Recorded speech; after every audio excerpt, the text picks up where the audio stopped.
Hi guys, it's Hinda. Welcome to Cooking Fantasies. In today's video, we're going to be making this delicious dessert, hazelnuts and chocolate entremet, which I'm going to be making in this shape, but you can use the exact same recipe to make it in any shape that you like. We're going to be going through that throughout the video. And our delicious entremet today consists of a very rich and delicious hazelnut praline cream slash mousse as an insert, chocolate mousse. It's going to be sitting on a brownie base and covered with our delicious dark chocolate glaze that we already made together. And if you're new to the channel, I always leave down in the description box all the ingredients you're going to need in both the grams and the cups measurements, as well as a link to the full recipe where you could also print it. And let's get baking. First thing we're going to prepare is a hazelnut praline, and for this we're going to start by cooking the sugar with the water in a saucepan on a medium to high heat until the sugar starts melting and caramelizing. You want to make sure it doesn't burn. You don't want it burn, otherwise it's going to turn bitter. And as soon as all the sugar turns into caramel, go ahead and add your hazelnuts. I add them whole with the skin in. Everything just adds to the flavor, and I'm going to be stirring on a medium heat. Make sure to kind of coat all the hazelnuts with the caramel. You want them all to be together. It could be that when you add the hazelnuts to your caramel, it's going to cool down and crystallize. Don't worry, this is normal to happen. Just keep stirring until the sugar melts again and you have this kind of liquid caramel. Then go ahead and remove it from the heat and immediately place it on a parchment paper or a silicone mat. And you want to have this ready before you start making your caramel, because you have to do this really fast. As soon as it cools down, it's going to harden and it's going to be harder to work with. So again, as soon as I remove it from the heat, immediately place it on the parchment paper. You want to be careful because it's very hot and it could burn. And what you want to do is try and separate it into smaller chunks while it's still warm before it hardens. This way it's going to be easier for you later to work on it. And then leave it on the side until it totally cools. Once the caramelized hazelnuts have totally cooled, you see that they turn like candy hard. Now it's easier to cut them into bigger chunks and place them in a food processor. You want to use a strong food processor because we're going to be processing them until they turn into a paste. And for this step, you have to be patient because if you don't have a strong food processor, it might take you some time. You want to be processing it, allowing it to cool for your machine not to overheat, and then repeating it over and over until you achieve the texture or the thickness of the paste you want to have. And if you have a strong kitchen processor or machine, then it's going to be easier. Make sure also to use a spoon or something to get all the corner and mix it a little bit before you process it again. In that way, you make sure that it's going to be one texture and everything will be processed evenly until you end up with this beautiful texture. The hazelnuts have released all the oil with the sugar and it's just delicious. This is what you should be looking for. And now for the next step, we're going to use our hazelnut butter to make the mousse. And for this, I'm going to start always by soaking my gelatin sheets into cold water. You want to do this about 5 to 10 minutes before. And then I need my hazelnut butter warm. And for this, I'm going to be using bain-marie method. You could also use the microwave. The point is that it gets warm enough for the gelatin to melt inside of it. And once it's there, I'm going to squeeze my gelatin sheets, add them, and keep stirring until they are well incorporated with my hazelnut butter or Pralin. You can do this also in the microwave or this method as you prefer, and then leave it on the side. And then I'm going to prepare a simple whipped cream for the mousse base. And for this, I need my heavy cream to be very cold. Start whisking it, add in the powdered sugar, and keep whisking until you have a nice creamy texture that is stiff enough to hold, but not too stiff. And now for the last part, I'm going to simply incorporate my hazelnut butter with the gelatin into the whipped cream. But first, we're going to take some of the whipped cream and add it into the hazelnut butter. This way it's going to be easier to incorporate it instead of starting immediately by folding it in. And it's important that your hazelnut pralin with the gelatin is not too cold, otherwise it's going to harden, and it's not too hot so that it doesn't melt the whipped cream. You want it to be about in room temperature. When you add about the third of the whipped cream, you can somehow work it with a lot of force. It makes it easier to work with. Then you're going to add it to the remaining whipped cream and fold it in gently in order to keep all the air we have incorporated. And now this part, I want to tell you that I went for hazelnut because this is the flavor I wanted to have. Of course, you can use any kind of nut that you prefer using the very same recipe and method. You could use almonds, pecans, or just a combination of your favorite nuts. And to skip all that, you can even use store-bought nut butter. And then I'm going to pour my hazelnut mousse cream in the insert part of my silicone mold, give it a few taps to get rid of the air bubbles, and freeze it for a few hours. And meanwhile, we're going to prepare the base of our entremet, which is going to be a brownie with, again, some hazelnuts. For that, I'm going to start by simply melting my dark chocolate with butter. I'm going again to be using bain-marie method, which is on hot steaming water. You can do that simply in the microwave if you prefer to. And once they are melted and smooth, I'm going to remove from the heat and give it some stirring to cool down slightly. And I'm going to add the rest of the ingredients. First, the sugar.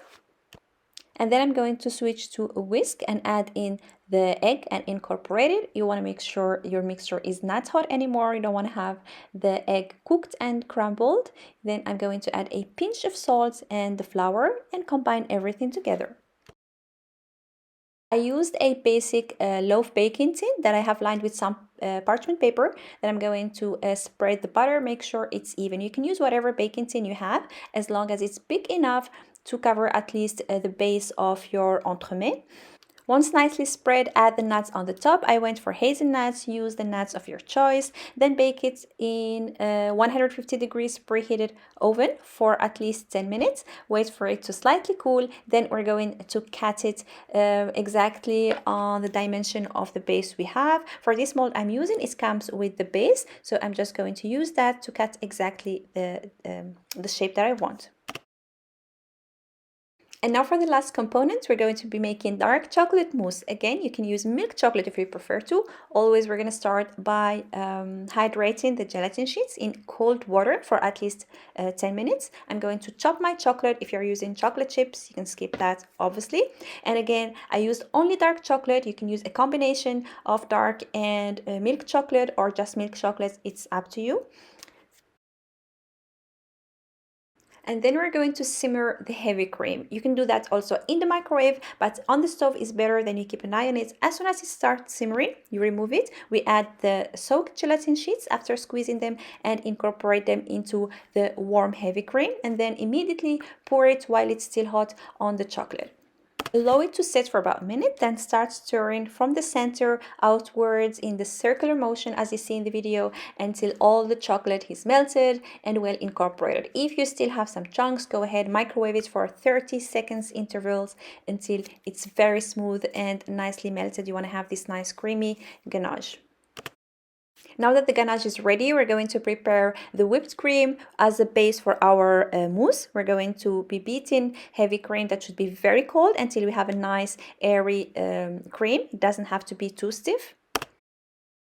And for the last step of the mousse, we're going to be adding or gently folding the ganache into the whipped cream. You want to do this on few goes, 3-4 times. Take your time, don't hurry. You want to fold it nicely and gently in order to keep all the air incorporated, and you don't want to have a thermal shock because the whipped cream is very cold and the ganache is still in room temperature. It has gelatin, so it shouldn't set or cool immediately. And while we're doing that, we could chat a little. So I must say, I don't make my entremets extremely sweet like some American desserts. For me, it's just perfectly sweet. If you like your desserts to be slightly sweeter, then go ahead and add 1 or 2 tablespoons of powdered sugar to the whipped cream before you incorporate your ganache. This you will you will have a sweeter dessert. I'm also using a dark chocolate glaze which is not too sweet compared to other glazes. So you want to take that also into consideration how you're going to be decorating your cake. But if you follow the recipe just like I did it from the beginning to the end, in my opinion, it's just perfectly sweet and you don't need to be adding any sweets or sugars. It's ready, time to assemble the dessert. So I'm using the bûche mold from Silicomar. Like I said at the beginning, you can use any shape that you want. I'm going to be leaving some choices down. You can check my other recipes for entremet from the heart shape, round shape, whatever you like or mold you have. And you can use the very same recipe for the insert from the mousse and the base, and you can play with the shape. I went for bûche. I did this on Christmas time, so this is how it turned out and this is how you mount it. I'm going to start by adding about the half of my amount of the chocolate mousse. You want to spread it evenly. Make sure not to have any air bubbles. You get all the corners. Take your time, do this. Make sure to have it as even as possible without applying too much pressure, of course. When it comes to assembling an entremet, the visual aspect is very important. You want the insert to be nicely centered. So make sure that it is well frozen and you remove it from the freezer right at this point before adding it to your entremet.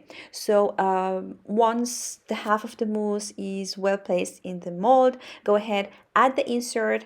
Don't worry, it's not going to sink if you add it frozen because it has gelatin. The mousse has also gelatin. It's going to set on the touch and it's not going to sink. Then immediately go ahead, add the rest of the mousse to cover your mold till the top.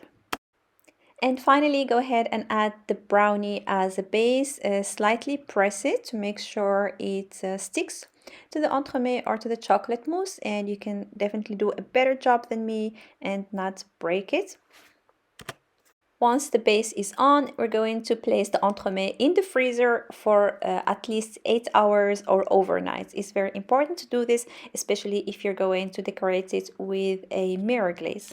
Also, if it's not well frozen, you're not going to be able to remove it from the mold easier, or you're not going to have a nice smooth finish. I used Silicomar, but you can use any kind of silicone mold that you have and you prefer as well. As long as your entremet is frozen, it's going to be easier to unmold. And what I'm doing here is running my fingers on the edges of the entremet. This makes you avoid sharp edges and helps the glaze to run smoother and cover all the corners. Today I'm using the chocolate glaze that we already made together in a previous video. I'm going to be leaving the link down in the description box. Go ahead, watch it, see how you can make it. You should also make it in advance because it's better if you warm it to the temperature you need than to wait for it to cool to the temperature you need. I'm going to be leaving all this information down in the description box. You can also use any other way to decorate your entremet as you prefer to, but I find this chocolate glaze to go very nice with the whole combination of flavors since we are making a chocolate dessert anyway. And for the final touch, I'm going to be adding some hazelnuts or the halves of hazelnuts with some hazelnut peels because I think this looks beautiful. I also added some shredded chocolate at the bottom to cover all the imperfections. This is very optional. You can use whatever you want. You can leave your entremet to thaw in the fridge for a couple of hours or simply on your kitchen counter for an hour and then it's ready to serve. It tastes so amazing. The combination of flavors is so intense and delicious. If you like chocolate, you're going to love this dessert. Don't forget to check the link below where you can print the recipe. I'm also going to be leaving a lot of information and alternatives for decorating the cake in different shapes and whatever you could do with this recipe. I hope you enjoyed today's video. I hope you like this recipe. If you still have any questions, don't hesitate to ask me down in the comments section. I hope you enjoyed the video and I thank you for watching. And if you did, please give it a thumbs up. Don't forget to subscribe and hit the little bell for a lot of delicious treats and recipes. And see you soon in a new video. Happy baking!